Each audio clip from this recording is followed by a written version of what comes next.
Goal, nation's leading institute.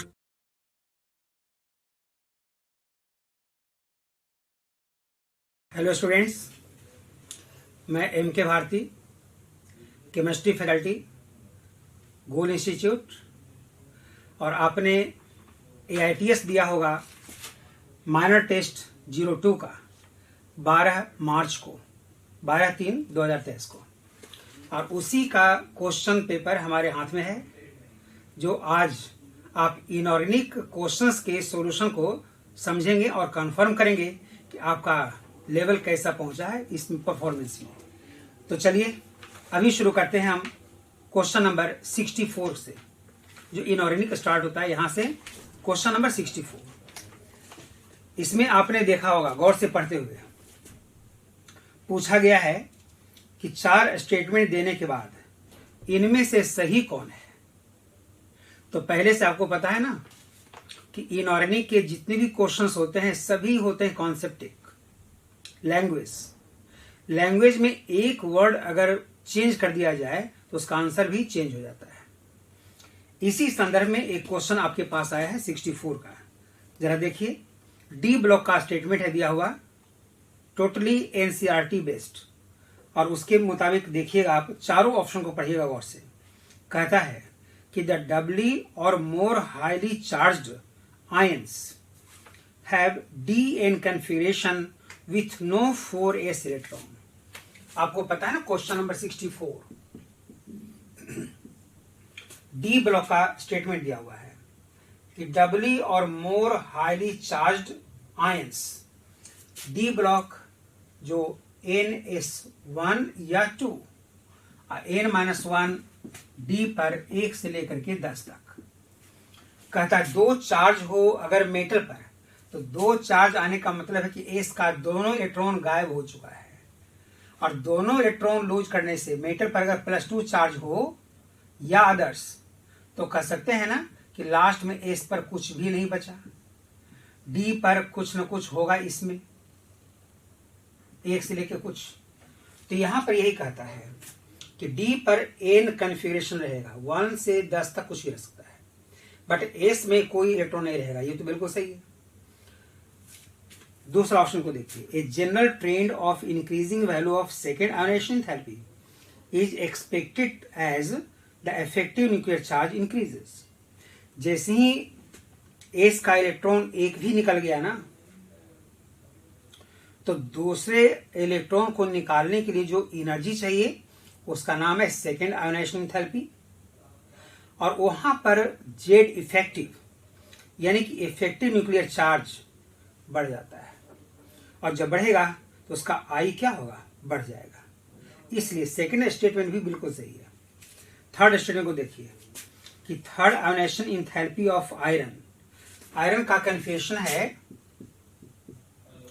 4s2 3d6, और compare किया है मैग्नीज से, तो मैग्नीज का कन्फिगरेशन है 4s2 3d5। तीसरे इलेक्ट्रॉन को निकालने के लिए कह रहा है इसमें थर्ड आयोनाइजेशन थेरेपी। तो 2 इलेक्ट्रॉन यहां से निकल गया, 2 यहां से निकल गया, तीसरा यहां से निकलने वाला है, यहां से निकलने वाला है। स्टेटमेंट क्या रखा है कि आयरन के थर्ड इलेक्ट्रॉन को निकालने में एनर्जी कम लगानी पड़ेगी विथ रिस्पेक्ट टू मैग्नीज। लगता है ना बिल्कुल सही है, बिल्कुल सही है, क्योंकि ये हाफ फील्ड है, और हाफ फील्ड से इलेक्ट्रॉन को निकालना थोड़ा मुश्किल हो जाता है। तीसरा स्टेटमेंट भी बिल्कुल सही है। चौथे को देखिए, when several electron occupy a set of degenerate orbitals, degenerate orbitals का मतलब है जिसकी एनर्जी हो सेम, उसमें अगर इलेक्ट्रॉन ऑक्युपाई करता हो तो lowest energy state corresponds to maximum possible extent of single occupation of orbital and parallel spin। कहने का मतलब कि जब कभी इलेक्ट्रॉन ऑक्युपाई करेगा उस ऑर्बिटल में जिसकी एनर्जी सेम हो, तो पहले एक एक करके भरेगा, फिर उसमें पैरेलल स्पिनिंग शो करता हुआ दूसरा इलेक्ट्रॉन भरेगा। इसका मतलब है कि चौथा स्टेटमेंट भी बिल्कुल सही है। यानी आपको ऐसा लग रहा है ना कि चारों स्टेटमेंट बिल्कुल सही है। कहता है चूज द करेक्ट स्टेटमेंट, तो पहला ऑप्शन में ABCD सही दिया हुआ है, इसलिए इसका आंसर कौन होगा, ऑप्शन नंबर 1, क्योंकि चारों स्टेटमेंट बिल्कुल सही है। चलिए दिखाते हैं आपको क्वेश्चन नंबर 65 का। क्वेश्चन नंबर 65 में कहता है कि SO2 का manufacturing production. Question number 65, SO2 का प्रोडक्शन कॉमर्शियली यानी इंडस्ट्रियल मेथड से सबसे बेहतर इसमें कौन है। तो इंडस्ट्री में जब कभी SO2 को प्रिपेयर किया जाता है ना, तो उस ओर को कंबशन किया जाता है, रोस्टिंग किया जाता है, जो सल्फाइड फॉर्म में है। तो सल्फाइड और इनमें से एक जगह है, ऑप्शन नंबर 3। तो मास स्केल में SO2 का प्रोडक्शन करवाना हो इंडस्ट्री में कॉमर्शियली, तो उसमें सल्फाइड और को यूज किया जाता है। और यहाँ पर ऑप्शन नंबर 3 में देखिए आयरन पायराइट है वो FeS2।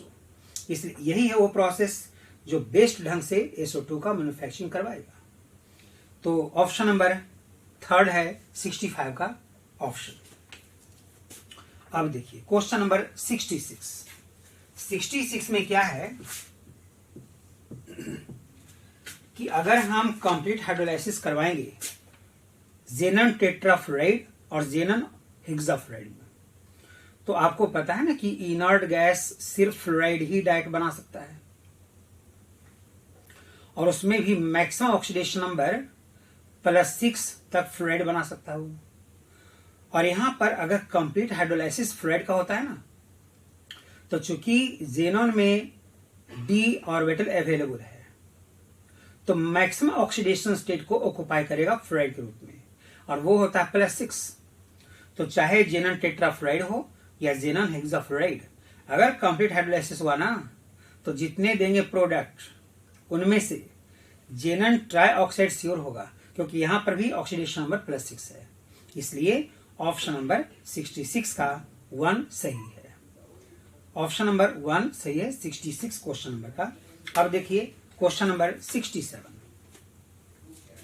इसमें कहता है कि इस पेयर जो दिया हुआ है ना, उसमें इनकरेक्टली मैच्ड कौन है।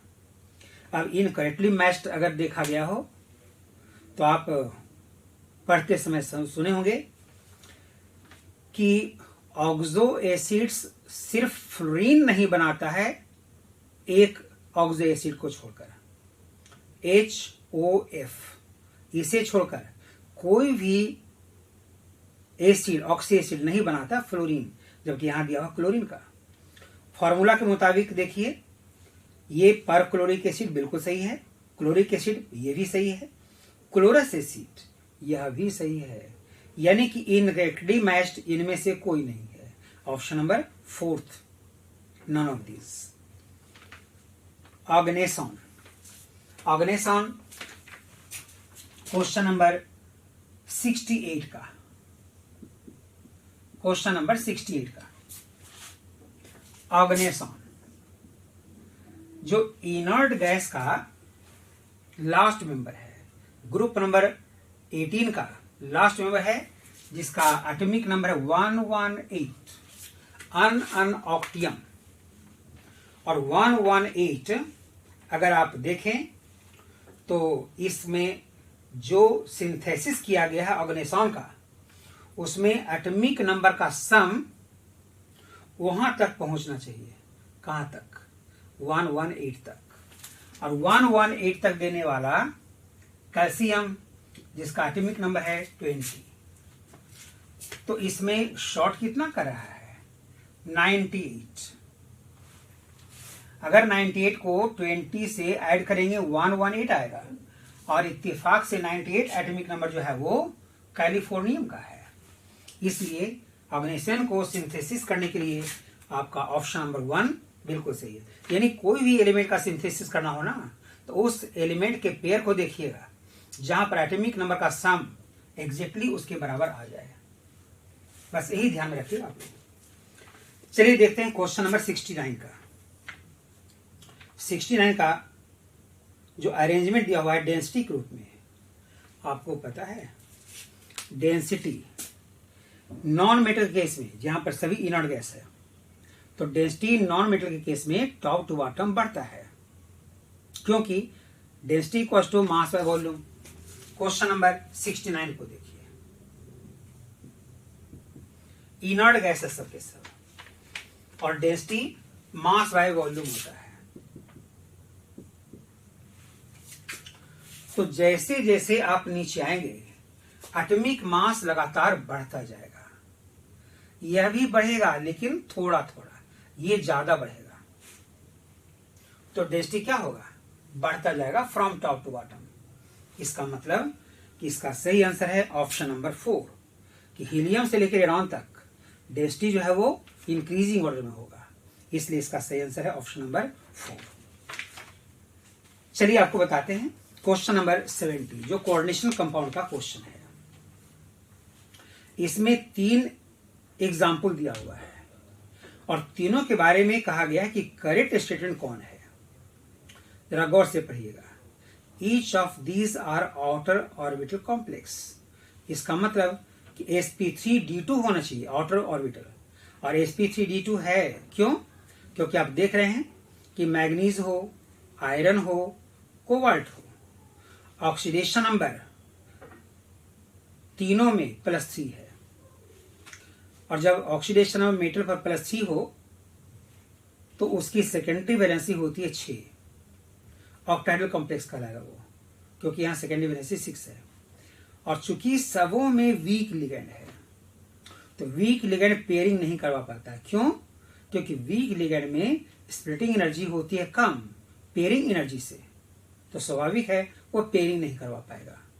नतीजा ये होगा कि sp3d2 हाइब्रिडेशन इसमें आ जाएगा। यानी पहला भी सही है, दूसरा भी सही है। Each of these are parametric. सबों में अनपेयर्ड इलेक्ट्रॉन रहेंगे।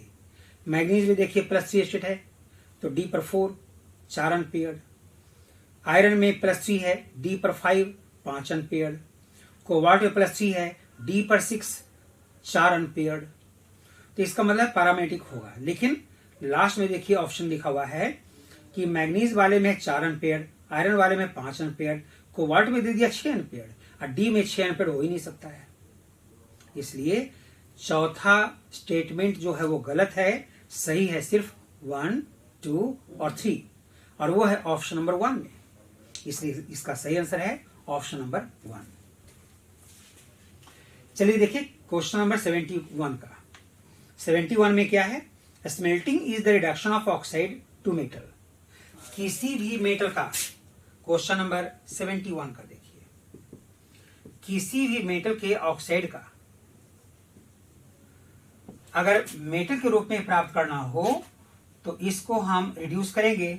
और एलिंघम डायग्राम में आप लोगों को ये पता है कि किसी भी मेटल को आसानी से एक्सट्रैक्ट करना हो ऑक्साइड से तो उसके लिए मोस्ट कॉमन रिड्यूसिंग एजेंट होता है कार्बन। इसलिए उसका नाम है कार्बन रिडक्शन प्रोसेस। तो यहाँ पर जिस मेटल को प्राप्त करना हो किसी भी ऑक्साइड को रिड्यूस करवाने के बाद, तो सबसे बेहतर रिड्यूसिंग एजेंट स्मेल्टिंग में कोक यानी कि carbon, Coke active charcoal, active carbon, वही है यहाँ पर पार्टिसिपेट करने वाला है। तो इसका सही आंसर कौन हो गया, option number 2।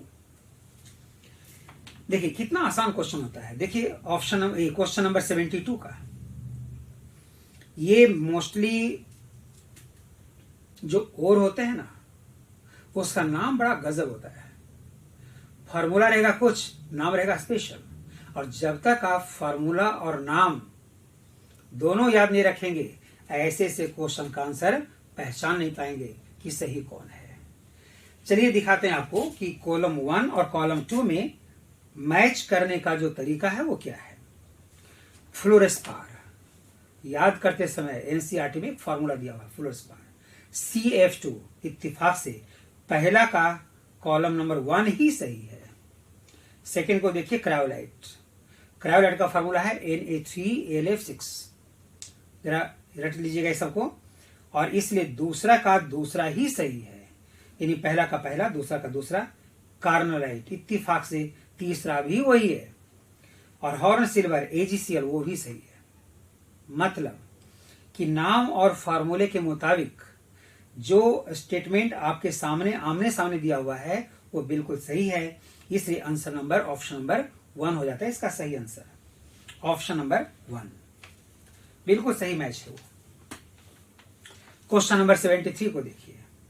which pair will are correctly matched with the given maximum prescribed concentration of some metals in drinking water। यानी कि मिनरल वाटर। आपने पढ़ा होगा पॉल्यूशन के बारे में, यानी कि इन्वायरमेंटल केमिस्ट्री में, उसमें आपको ड्रिंकिंग वाटर के बारे में कंपोनेंट्स कौन कितना होना चाहिए वो रेशियो दिया हुआ है, पीपीएम या मिलीग्राम पर डेसीमीटर, पीपीएम पार्ट्स पर मिलियन। उसके मुताबिक आप एक लिस्ट देखें, उसमें चार्ट दिया हुआ है और इसमें जो भी आमने सामने दिया हुआ है ना वो बिल्कुल सही है, कंपोजिशन वैसा ही रहता है मिनरल वाटर में, यानी कि इसके ऑल ऑफ दिस करेक्ट। ये है इसका सही आंसर। 73 का ऑप्शन नंबर 4 बिल्कुल सही है। ऊपर का कंपोजिशन ड्रिंकिंग वाटर के लिए वो ऑप्शन नंबर 4। अब देखिए सेक्शन बी में चले जाए, केमिस्ट्री का सेक्शन बी, क्वेश्चन नंबर 91। इत्तेफाक से 91 क्वेश्चन नंबर भी जो है ना वो डी ब्लॉक का ही स्टेटमेंट दिया हुआ है, डी ब्लॉक वाले का क्वेश्चन नंबर 91 में।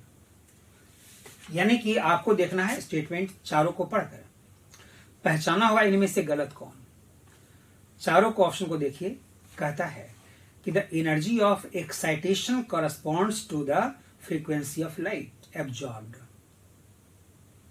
जब कभी लाइट की फ्रीक्वेंसी होती है ना तो आपने पढ़ा होगा ना Planck's theory, energy proportional to frequency.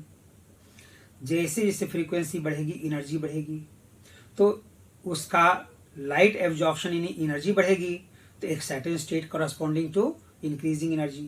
पहला ऑप्शन बिल्कुल सही है। दूसरे स्टेटमेंट को देखिए, this frequency generally lies in the visible region. जब कभी लाइट एब्जॉर्ब होता है तो विजिबल रेज का ही यूज होता है। जो रोशनी कॉमन है, जो लाइट कॉमन है उसे कहते हैं विजिबल रेज, जिसकी फ्रीक्वेंसी को हमारी आंख बर्दाश्त कर सकती है, उसमें है विवग्योर। अब उसी को वह फ्रीक्वेंसी उसी पर डिपेंड करेगा, विवग्योर पर। उसके बाद देखिए ऑप्शन नंबर 3, स्टेटमेंट 3। स्टेटमेंट 3 में कहता है कि the colour observed corresponds to the complementary colour of the light absorbed.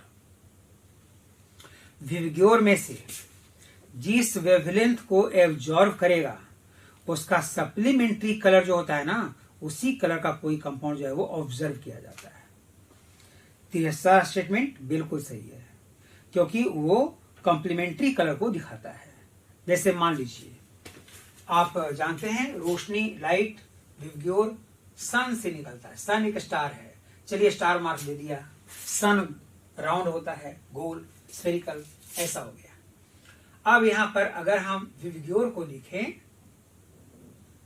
तो ऐसा जाता है उसका लिस्ट। अब आपको बता दें कि ये जो वायलेट है ना उसका सप्लीमेंट्री कलर येलो है, ग्रीन का सप्लीमेंट्री कलर रेड है, रेड का सप्लीमेंट्री ग्रीन है, येलो का सप्लीमेंट्री वायलेट है, ब्लू का सप्लीमेंट्री ऑरेंज है, ऑरेंज का सप्लीमेंट्री ब्लू है। लेकिन इंडिगो वेवलेंथ को एब्जॉर्ब जब करेगा ना तो वह येलो और ऑरेंज के बीच का कलर शो करता है जो कहलाता है पिंक, वही कहलाता है कॉम्प्लीमेंट्री रेज। तो कॉम्प्लीमेंट्री कलर को वो रिफ्लेक्ट करेगा, उसी को वो ऑब्जर्व किया जाता है। तीसरा भी बिल्कुल सही है।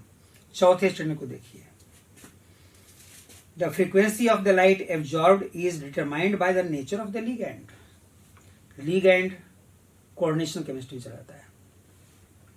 लिगैंड में जब एनर्जी स्प्लिटिंग करवाता है लिगैंड डी ऑर्बिटल का, तो जिसमें स्प्लिटिंग एनर्जी ज्यादा हो उसका स्वाभाविक है स्ट्रॉन्ग लिगैंड कहलाएगा, और जिसकी स्प्लिटिंग एनर्जी कम हो पेयरिंग एनर्जी से वो कहलाता है वीक लिगैंड। तो लिगैंड के नेचर पर डिपेंड करेगा कि कौन सा फ्रीक्वेंसी को एब्जॉर्ब करेगा लाइट का। यानी कि चौथा भी बिल्कुल सही है। यानी मिला जुलाकर आप कह सकते हैं इनमें से एक भी गलत नहीं है। यानी कि ऑप्शन नंबर 4 जिसमें लिखा हुआ है none of the above statements are correct, incorrect, गलत कोई नहीं, सभी स्टेटमेंट बिल्कुल सही है। यह है क्वेश्चन नंबर 91 का सही आंसर ऑप्शन नंबर 4। चलिए देखिए 92 को। Distillation is very useful for low boiling metals like zinc and mercury. जिसका बॉइलिंग पॉइंट कम हो वो गर्म करेंगे, वेपर बनकर बाहर निकलेगा, उस वेपर को कंडेंस करवाएंगे, बन जाएगा लिक्विड। लो बॉइलिंग पॉइंट वाले मेटल का जो प्यूरिफिकेशन होता है वो डिस्टिलेशन के द्वारा होता है। ये स्टेटमेंट बिल्कुल सही है। दूसरा स्टेटमेंट देखिए, in liquation a low melting point metal like tin can be made to flow on a sloping surface in order to separate it from higher melting impurities. Tin में जितनी भी इम्प्योरिटी होती है ना उसका मेल्टिंग पॉइंट ज्यादा होता है। बात समझ रहे हैं? और टीन का मेल्टिंग पॉइंट इम्प्योरिटी से कम होता है। जब हम स्लोप सिस्टम पर हीट करेंगे तो टीन जो है वो पहले पिघल करके नीचे आएगा स्लोप पर, उसी को कलेक्ट करेंगे, मोल्टेन टीन जो है वो प्राप्त होगा। जानते हैं इस प्रोसेस को लिक्वेशन कहा जाता है। और इसका मतलब है कि सेकंड स्टेटमेंट भी बिल्कुल सही है, दोनों स्टेटमेंट सही है, लेकिन स्टेटमेंट 2 स्टेटमेंट 1 जिसमें डिस्टिलेशन लिखा हुआ है 1 में, और इसमें क्या है लिक्वेशन, लिक्विड फॉर्म में लाना, दोनों से कोई लेना देना है ही नहीं। इसका मतलब दोनों के दोनों सही है, बट एक्सप्लेनेशन असर्शन का नहीं है, स्टेटमेंट नंबर 1 का नहीं है।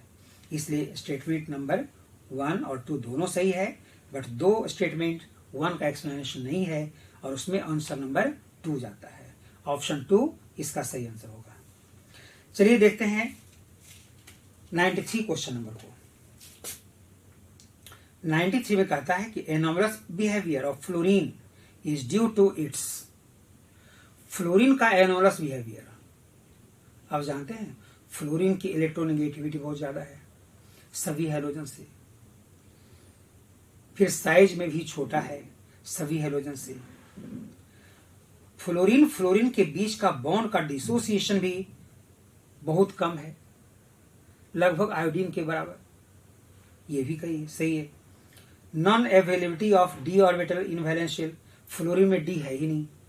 इसका मतलब कि सब के सब सही है, पहचाना है आपको गलत कौन, और गलत कौन है तो 93 का गलत कौन स्टेटमेंट है, एक भी नहीं। तो आंसर कौन जाएगा, ऑप्शन नंबर 4, यानी कि नॉन ऑफ दीज इनकरेक्ट, क्योंकि सबके सब करेक्ट है। तो ये है 93 क्वेश्चन नंबर।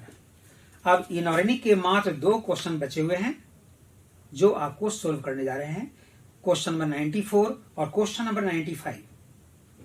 क्वेश्चन नंबर 94 को देखिए, वो कोऑर्डिनेशन कंपाउंड का क्वेश्चन है, असर्शन रीजन टाइप का दिया हुआ है, और असर्शन कहता है कि all square planar complexes do not necessarily exhibit geometrical isomerism.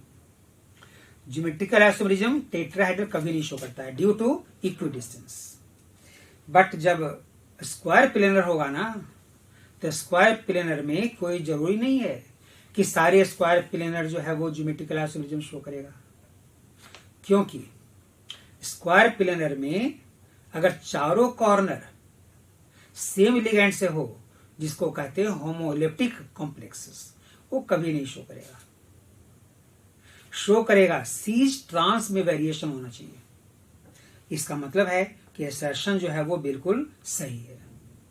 Reason देखिए, in such complexes metal generally assumes sp3 hybrid states. Square planar में sp3 होता ही नहीं, जब भी होगा तो dsp2। तो dsp2 अगर लिखता ना तो रीजन बिल्कुल सही हो जाता, लेकिन क्या लिखा हुआ है sp3। sp3 स्क्वायर प्लेनर में होता ही नहीं है। इसका मतलब कि यहां पर A जो है वो बिल्कुल सही है। Square planar complexes do not necessary exhibit, यानी जरूरी नहीं कि square planar geometrical isomerism show करेगा। इसलिए इसका स्टेटमेंट नंबर A जो है असर्शन वो इनकरेक्ट नहीं, नेसेसरीली कर रहा है, नॉट नेसेसरीली एग्जिबिट, तो ऑप्शन नंबर A। और रीजन है कि ऊपर के जो स्टेटमेंट हैं square planar in such complexes metal generally assumes sp3 hybrid state, यानी कि ए जो है वो करेक्ट है और आर जो है वो इनकरेक्ट है, इसलिए इसका option number 3 A correct are incorrect. Statement number ये क्वेश्चन नंबर 95 को देखिए। Which oxide are used as phosphorescent in television screens and similar fluorescent surface? तो यहां पर आप लोगों को बता दें कि फॉस्फोरस चमक के लिए टेलीविजन स्क्रीन पर जो चमक होती है ना, शाइन, उसके लिए लैंथेनॉइड्स के ऑक्साइड्स यूज किए जाते हैं। खास करके लैंथेनॉइड का एक मेंबर है एटॉमिक नंबर 64 वाला, जिसका नाम है गैडोलिनियम। तो गैडोलिनियम जो है वह ऑक्साइड के रूप में टीवी स्क्रीन पर फॉस्फोरेसेंस शो करने के लिए उस पर लेयर किया जाता है, इसलिए ऑप्शन नंबर 1 इसका बिल्कुल सही है। गैडोलिनियम ऑक्साइड Gd2O3 इसी का लेयर जो है वो फॉर्म किया जाता है उस पर, और वही ऑक्साइड उसको फ्लोरेसेंट देता है, यानी कि उसका स्क्रीन जो है वो चमक देता है। तो इस तरह से आप लोगों को सभी इनऑर्गेनिक के पार्ट्स का क्वेश्चंस क्लियर कर दिए हैं। अब आप लोग अपने आप में देखिएगा उसमें सही कौन और गलत कौन। ओके।